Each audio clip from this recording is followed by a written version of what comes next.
What do we want? Contracts. When do we want it? Now. If we don't get it, shut down. If we don't get it, shut down. If we don't get it. That is the sound of striking writers and actors. Our interns in New York City went out to ask some of them why they're on strike. What do they want? I'm a writer on strike. We are fighting for better contracts and better residuals for the writers and the actors now. I'm here to fight for our pay that we should be getting and to keep AI out of writing rooms and out of off screen.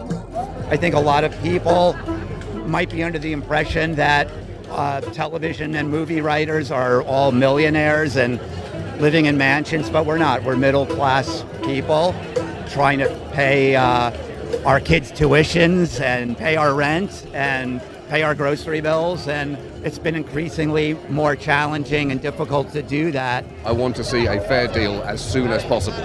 It is absolutely appalling that they are not negotiating right now. I understand they had the SAG contract to go through, the DGA contract to go through. The fact that they are not around a table right now is utterly disgusting.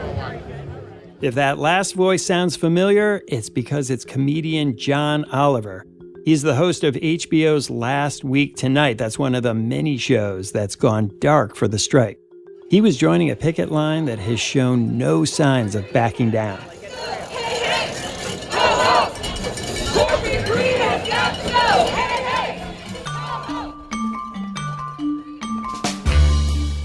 I'm Wes Kosova. Today on The Big Take, how long until Hollywood is back on set?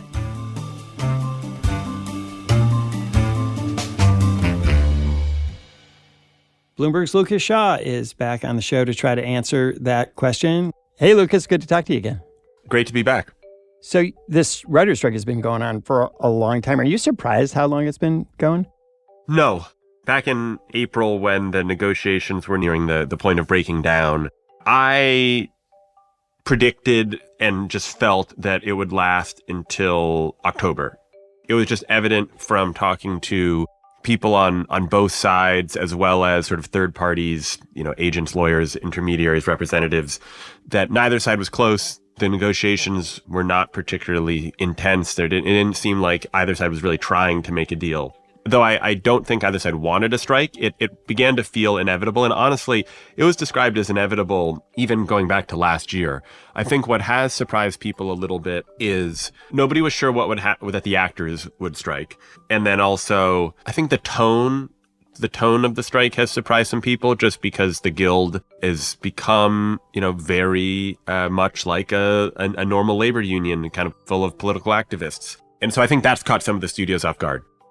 You've called this strike Hollywood's greatest labor dispute in 6 decades. Has there been any movement in what the writers are demanding, what the studios want, versus kind of like what they first expected? There hasn't been huge movement. When the writers first went on strike, they posted on social media sort of their proposals and what the studios said in response. And something sort of similar happened with the actors. The tricky part in this is there are some areas on which I think both sides sort of agree with what is on the table, right? Like, one of the biggest disputes is writers would like there to be a minimum number of them who are in the writer's room working on the scripts for the show, which is something the studios are not going to agree to. And they acknowledge that the writers have asked for it and acknowledge that they've basically said no.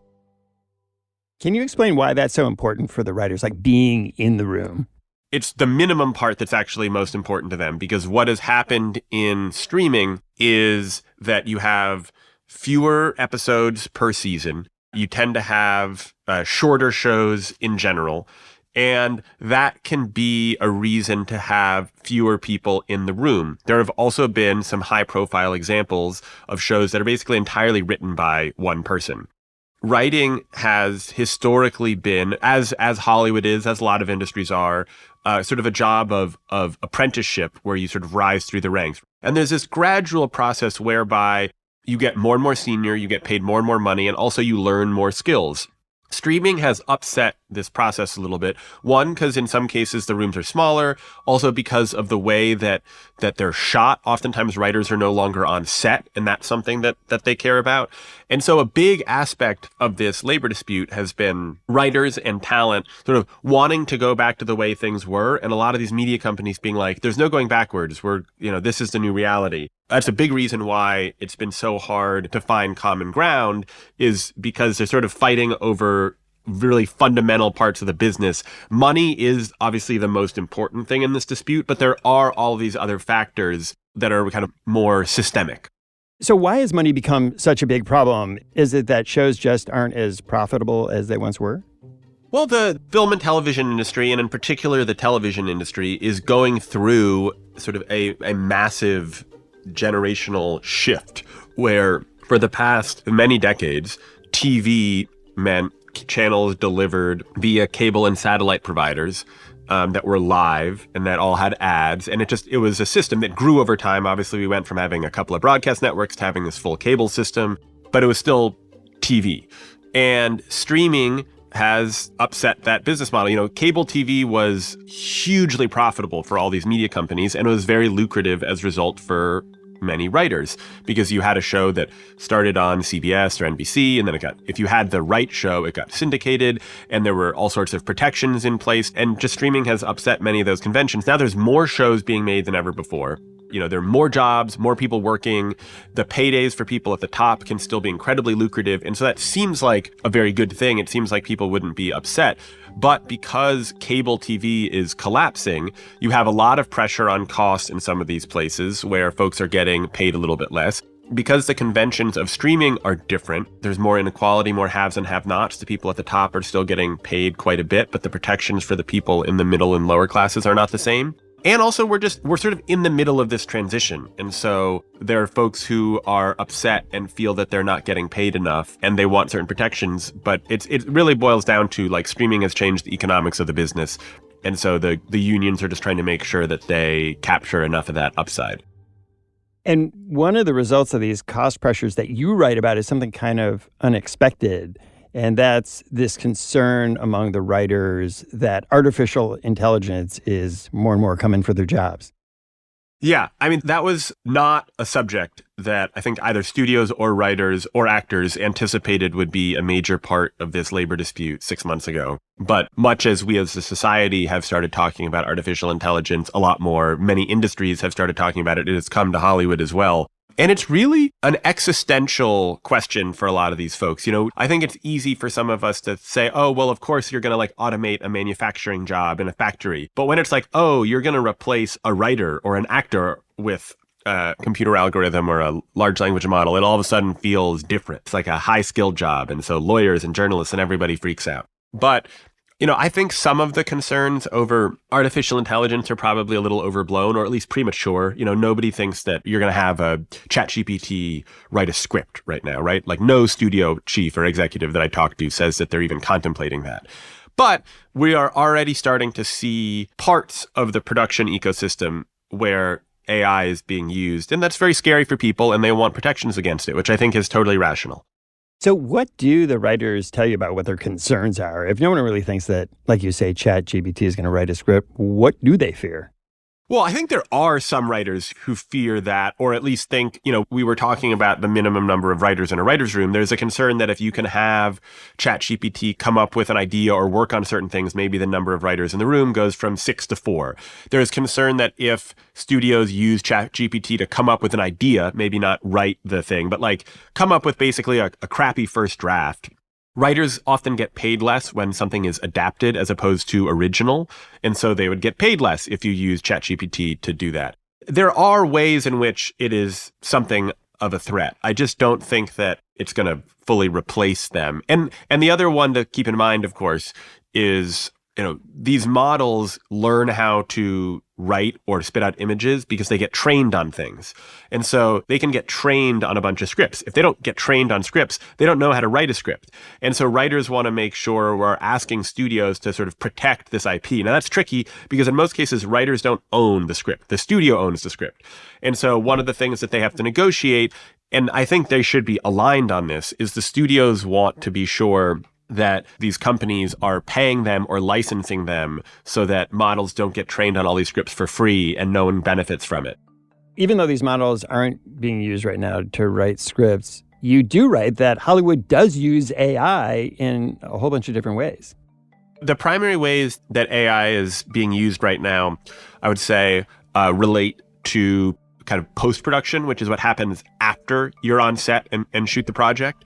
So you can use AI to, affect the way someone's mouth moves or speech. So, for example, I interviewed a director who also co-founded an AI company, and they made a movie where they needed to do reshoots. And one of the things that they wanted to do was they wanted the movie to get a PG-13 rating instead of an R rating, and they used the F word too much in it. So they went back in and using AI changed a bunch of the F word into a different, more polite F word. I'm not sure I'm allowed to curse on this podcast, so I'm not going to use the difference. And that made them go from an R rating to a PG-13 rating.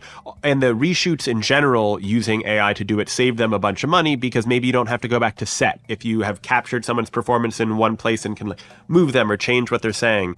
There's, I think, some optimism, but also some concern in terms of job replacement that it could be used to replace a lot of dubbing, for example, when you have voice actors come in and perform a project or perform an actor's dialogue in another language. That's something where the AI is maybe not quite good enough to do it yet, but they're definitely testing it out and seeing if it can get there. But you also write just about that they're now able to make it look like the lips of the actors are actually speaking that language? Yeah, well, one of the problems with dubbing is that the movement of the lips do not tend to match the words. And so at least these AI companies say they can make the lips more accurately match the words. I haven't seen it happen in a bunch of cases, and my guess is that it's still imperfect, but I could see a world in which they can make those match and sync up better. After the break, why actors are so afraid of AI.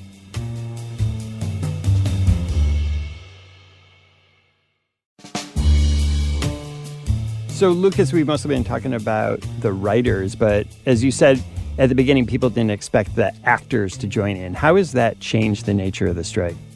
Which made it a lot louder, that's for sure.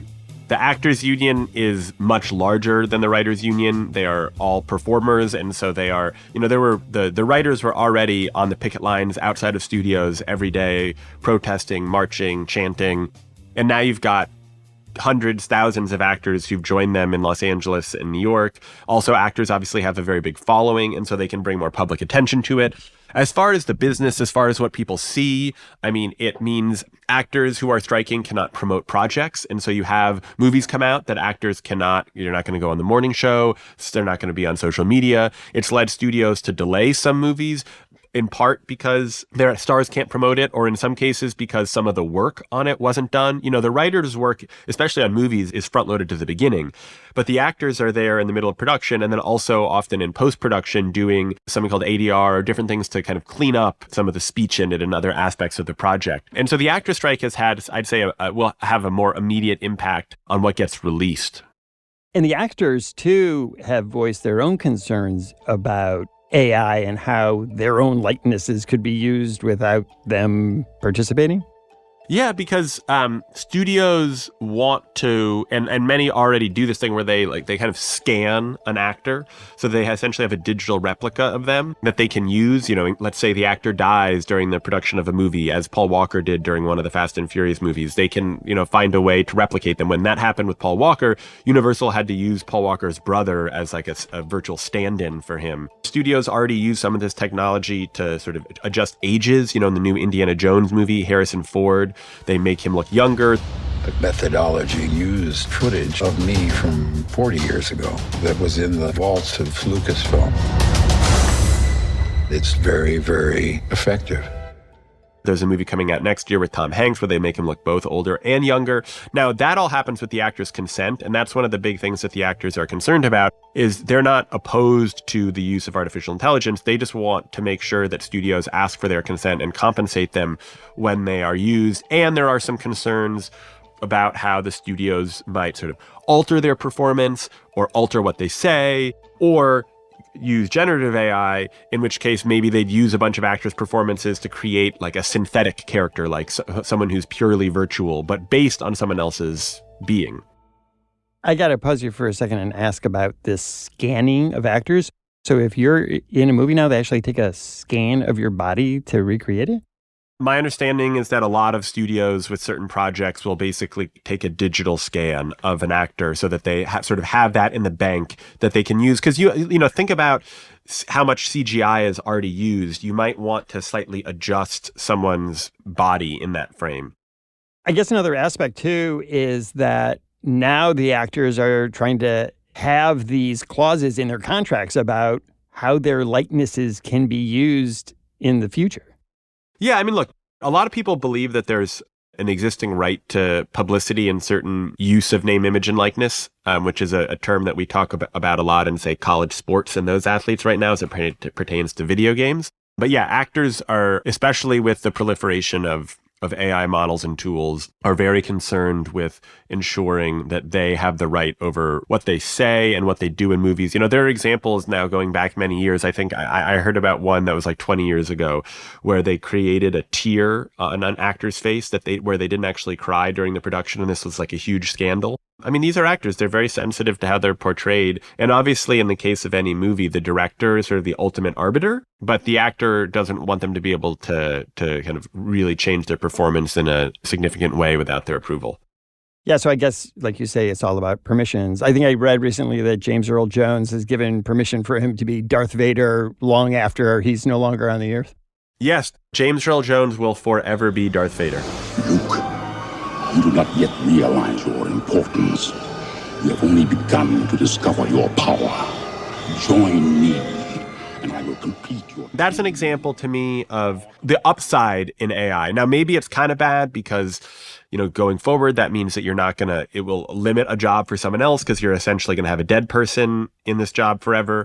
But he's known for that role. I think people would feel weird if there were a different voice in Darth Vader. And, you know, and that's a lot of money, presumably for him and for his family. I'll be curious how good it is, because I was actually recently watching a documentary about the basketball player Wilt Chamberlain on Showtime, and they recreate his voice and have him talk throughout the documentary using his voice. And weirdly enough, I know Wilt Chamberlain because my dad wrote a book about him, and that voice is not what Wilt sounded like. My guess is you have certain preconceptions about me.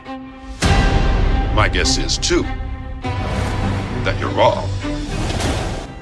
And so I assume that's something that they need to keep working on and improve.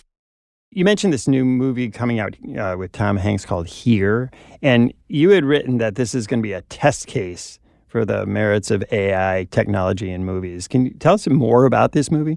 Yeah, it's directed by Robert Zemeckis, one of the most famous directors in modern Hollywood. He and Tom Hanks worked together on the movie Castaway, among others. And it's a movie that's all takes place in one location over many generations. And so you're going to see sort of the same performers at a bunch of different ages. And Robert Zemeckis and the company that produced the movie worked with this company called Metaphysic to essentially de-age and age up Tom Hanks in it. And Metaphysic is a pretty interesting company that sort of started in a lot of ways with this deep fake of the actor Tom Cruise. You know, there's this actor named Miles Fisher who looks a lot like Tom Cruise, and he worked with a technologist to create a deepfake whereby they sort of rendered Tom Cruise's face onto him. And he performed as Tom Cruise doing all sorts of things, you know, licking a lollipop, just living day-to-day life. And many of these clips went viral on social media, and that led them to partner with a few other people and build a whole company. Within the world of AI, I think most people agree that AI is sort of a tool, you know, not a great replacement. But there are some people who think that it's going to make adjustments to film and television and society sort of on the margins or in ways that eventually we will deem sort of imperceptible. You know, we don't like think necessarily about how much CGI is in every movie. There are other people who think that AI is going to change absolutely everything. And I would say Metaphysic, at least one of the CEO of it, Tom Graham, falls into that camp. He told me that in 10 years, all photo and video will be AI generated. Now, I'm personally quite skeptical of that, but, you know, you got to give him credit for being a true believer. When we come back, if this strike keeps going, will there be anything new to watch?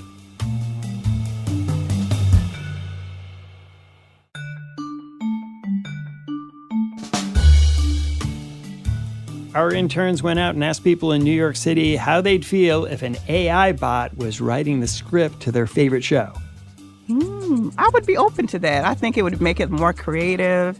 It would put a spin that most people probably wouldn't just naturally think of. No, I'm really scared about that. Really scared about that. No way. Humans are so creative and diverse.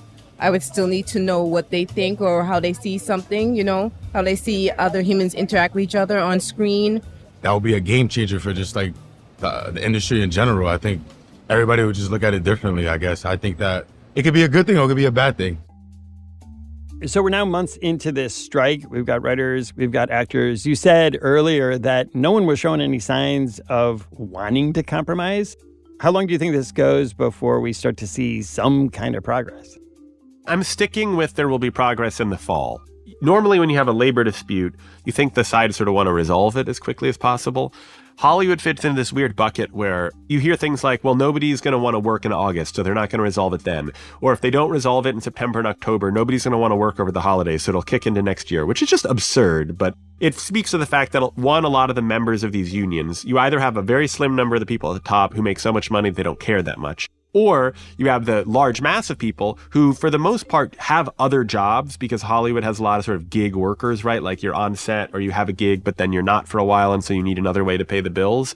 And then these studios, which certainly feel the pressure, but a lot of them have a bunch of programming stored up. A lot of them have contracts with pay TV distributors that mean that they'll get paid whether there's new programming or reruns. They have deep libraries. So I'm hoping for progress in the fall, just because if there's not some progress in the fall, there's not going to be a lot to watch next year. We're already starting to see the summer movie season for next year impacted. There's no shortage of new shows on streaming services, but if they can't get back into production by the fall, there will be next year. And there already isn't going to be, a traditional fall TV season. So instead, you're going to see international shows and reruns and longer versions of reality and sports, of course. Since the studios are under so many cost pressures because they're not as profitable anymore, will they be able to meet the demands of the writers who want more money? Like, where would that money come from? I mean, they can definitely meet some of the demands, right? We're talking about hundreds of millions of dollars across many companies that generate billions of dollars in revenue a year. It's just a question of how much, right? So if the studios are willing to give a 5% increase on something and the writers want an 11% increase, they're going to have to meet somewhere in the middle. But is the middle 6? Is it 8? Is it 9? Don't know. There are other subjects where I think the unions have asked for things that most people I talk to in entertainment agree just aren't going to happen, right? Like the actors have asked for a 2% share of all streaming revenue because they want to be, paid in success. That's just not going to happen. That's never happened in Hollywood, and it doesn't really make a lot of sense. But is there some way that the studios can agree to give the talent, more profit, a larger share of quote unquote success? You mentioned that actors aren't able to promote their projects. We have 2 huge projects out now, the Barbie movie and the Oppenheimer movie. Have they been affected in the publicity? Obviously, the box office numbers for those movies are off the charts. Yeah. I mean, the good news for those projects is that the actors' strike only started like a week before those movies came out. So in the case of Barbie in particular, that was a months-long marketing assault on everyone that was very effective. And so did it hurt a little bit maybe at the end that you couldn't have Margot Robbie out there, or that with Oppenheimer, all of a sudden all the stars in it had to go away? Sure. But I don't think it impacted them because they had done most of the marketing already and there was just sort of this groundswell of support. Where it would impact it, for example, there's a movie coming out later this year, the Dune 2, the sequel to the movie from a couple of years ago. That's got Timothée Chalamet, it's got Zendaya. You'd really want them on the red carpet. You'd want clips of them being charming, going viral on social media. That's not going to happen. And so Warner Brothers has to decide, how much does that matter? Do we still want to release this project or not? When we last talked about TV in the fall, you had said that one of the great things about streaming is that it showcases so many foreign shows that people weren't able to watch before. And you were really excited about so many South Korean shows. Do you think that this is going to be an opportunity for people to be introduced to all kinds of shows they otherwise wouldn't have watched because there's nothing else to see? It's a subject of frequent conversation, I would say, at least in our newsroom. It's definitely possible. You've even seen some broadcast networks that have shows based on projects from other countries that in the fall are bringing those shows to the US because they figure, well, if you like this, you can see this other thing that it's based on. I don't know how much of that you'll see. I think it's one of the reasons why Netflix is in a slightly better position than most because they've invested so much. They have a pipeline. But getting projects up and running and then filming them and then releasing them takes time. So it's not like Disney can just go, okay, we're not going to have movies and TV shows for a little bit. So let's go to Europe and make a bunch of shows. By the time those projects are ready, the strike will be over. Maybe it helps tide them over a little bit, but it's only so effective.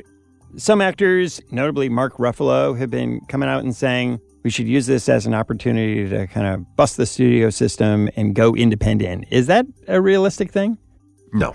Artists have tried to take the power back many times before. It's never really worked. Part of it is because artists want to be artists. They don't often want to run companies. And part of it is also these studios are sitting on massive libraries and amounts of capital, and that just gives them a lot of advantages. So ultimately, Lucas, when all this is over and everyone gets back to work, does it make things better? For viewers, are we going to have a better viewing experience having gone through this? I don't know that it impacts the average person all that much, which is why it can sometimes be hard to get them to care. I would say that if it produces a system where there is more incentive to be sensitive to cost and quality, that would benefit viewers. I think one of the problems in streaming is that we don't have as consistent and reliable judgments of what is and isn't working. And there's been so much produced that I think a lot of what gets made is 10 to 20% worse than it should be. If there was just a little more care going into everything. I think that would be good. Lucas, thanks for coming on the show. Thanks for having me. Thanks for listening to us here at The Big Take. It's a daily podcast from Bloomberg and iHeartRadio. For more shows from iHeartRadio, visit the iHeartRadio app, Apple Podcasts, or wherever you listen. And we'd love to hear from you. Email us questions or comments to bigtake@bloomberg.net. The supervising producer of The Big Take is Vicky Vergolina. Our senior producer is Catherine Fink. And they also produced this episode with additional production support from Nayeli Jaramillo Plata and Isabel Carey. Hilda Garcia is our engineer. Our original music was composed by Leo Sidran. I'm Wes Kosova. We'll be back tomorrow with another Big Take.